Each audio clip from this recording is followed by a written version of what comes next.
Hello again, and welcome to week 4 of the high school football season. Nice gift. Thank you, as always. I am Tim McDonough, joined by my esteemed colleague, Chuck Martinez-Brandon. and we're here to talk football like we do every week. Wait. Your video is great. But have you seen Beyonce's? It's one of the best of all time. Come on, Kanye, get out of here, man. We're doing some work. It's terrible. I mean, you can't. That guy's everywhere. I know. All right, let's get going on this thing. Enough of that. Let's talk awards. Let's start payday, Chuck. Who you got this week for the payday player of the week? Payday. Big time plays, big time players. Get the payday. We're going to give it to Brock Mosier, Fairview quarterback. Does what you're supposed to do in that offense. Throws the ball around. A lot of completions. More than 400 yards last week.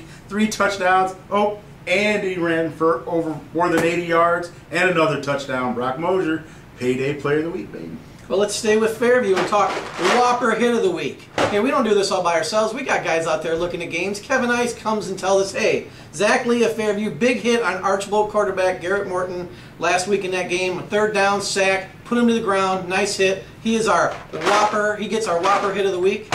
And finally, our online player of the week. Chuck, who we got? Online player of the week. My boy Dylan Flint from Ayersville High School. Rushed for more than 130 yards and a pair of touchdowns. From the quarterback spot, also threw a long bomb. Had 90 yards passing and another touchdown. D.I., you the man. Oh, and he had like 22 tackles or something like that one week too. So he gets it done on both sides of the ball. D.I., you're the man. Everybody voted you player of the week. That's kudos to the GMC. Well, Chuck, let's start with you. What games you looking at this week? All right, hey, we'll start it off. Henry County, you got to love it. And boy, you know I hate coach speak and all that kind of stuff, but when Patrick Henry and Liberty Center get together, throw it out, baby, because these two teams just don't like each other. Records don't matter. Nothing matters. All it matters is who wins this game. And coming in, Liberty Center's got the 1 loss. Patrick Henry's perfect so far. If you do want to look at records, an interesting stat, Liberty Center scoring 27 points a game, giving up 27 points a game. Interesting, but they do have a lopsided loss to Tenora, and they have the big 55-point outing against Montpelier.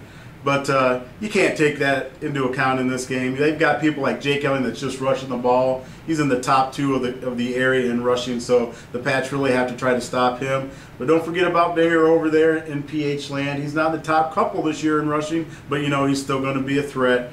So they're going to come in, and the Patriots offense, if you're going to talk numbers, 45 points a game. So not just Binger's getting it done. Everybody's getting it done over there at PH. They're state ranked again in the first poll. So Henry County, be the place to be. Lots of bad blood, but they play some good football over there. So that's the big game of the week. Liberty, Patrick Henry. Well, I'll tell you what, I'm going to talk some Defiance. All right. 1-2 on the air. Tough loss last week to OG. Welcome Wapakoneta in for Parents' Night. Wapakoneta's 1-2. Something's got to give. Defiance has just got to find a way to get what Jerry Beauty is calling the winning edge. They haven't found it in 2 tough losses to 2 good teams.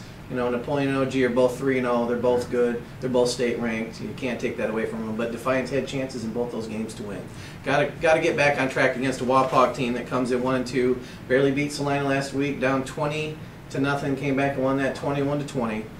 Parents' Night, like I said, Defiance is going to be looking to stop the likes of running back Logan Erb, quarterback Dylan Schaefer. Wide receiver Dylan Schaefer and quarterback Jordan Martin. Those 3 guys are the main cogs in that offense. And up front, offensive line averaging 241 pounds across. Wow. 232 a man at least. One guy goes 290. Defensively, they play the 4-4. Wapak does. They're going to trying to slow down Aaron Swanson and Gabe Stuck, who's been stepping it up here lately. Running the ball. Swanson scored again last week. He's got 368 yards in 3 games, 6 TDs. Passing game still needs to get it cranked up. Sean Murray, 208 yards in 3 games. Jerry says got to do better. Got to get it done. Still throwing the ball to Alex Nowseger, 15 catches. Defensively, looking guys like Mike Bogan, Kevin Schneider, John Miller, all seniors up along the front there for Wapakoneta. The guy, the lone senior linebacker, Clint Moon, sorry. He's the guy who's leading the way there. And in the secondary, Defiance, I said, has to throw the football. Maybe they should exploit the Wapak's freshman safety, Alex Grieve. Maybe they can go deep on this kid. It would be nice to see Defiance stretch the field and try to get that done. Get a win on Parents' Night, get back to 2-2 and see what happens. Yeah. All right, Chuck, I'm sure you got another one for us. Oh, yeah, we got another one. And you know, I always laugh when you see freshman and sophomore. I know Coach Beauty likes to say for every freshman and sophomore that you start, that's at least one loss you're going to have during the season. So, and the positive for you, Tim, is the games at home, so you're going to get a program. You don't have to worry about going to Waupun and trying to scrounge one up. That's for sure. They're sort of tight down there. At any rate, the other big place to be is GMC action start this week. We've got undefeated Hicksville taking on Antwerp.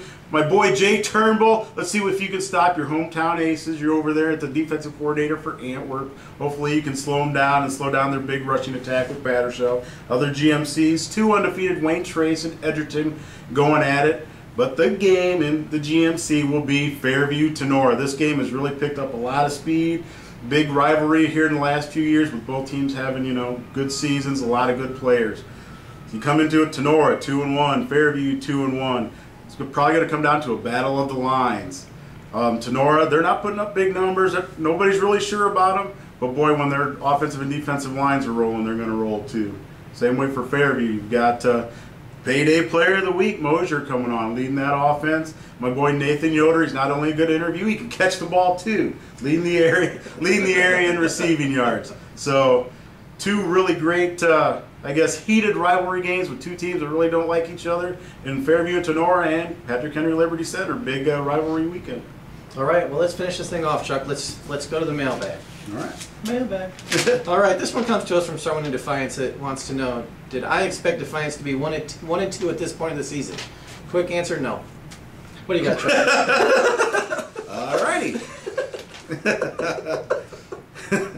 Who has done the best job of coaching in the area?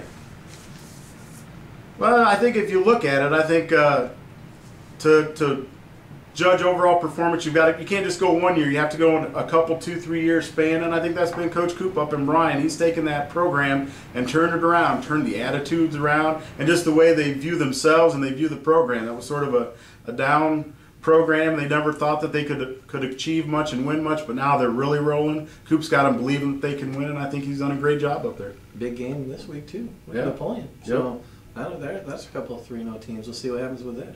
So keep it going, Coop. And I think that's going to do it for week 4 of the high school football season. As always, send your emails to cnsports@crescent-news.com. Check out the blogs, and coming new next week, we're going to be having a Northwest Ohio Prep Sports blog that will incorporate sports all across the spectrum, not just football. We're going to put it all together. We'll tell you more about that next week. See you then. As long as I don't have to blog about tiddlywinks. None of that.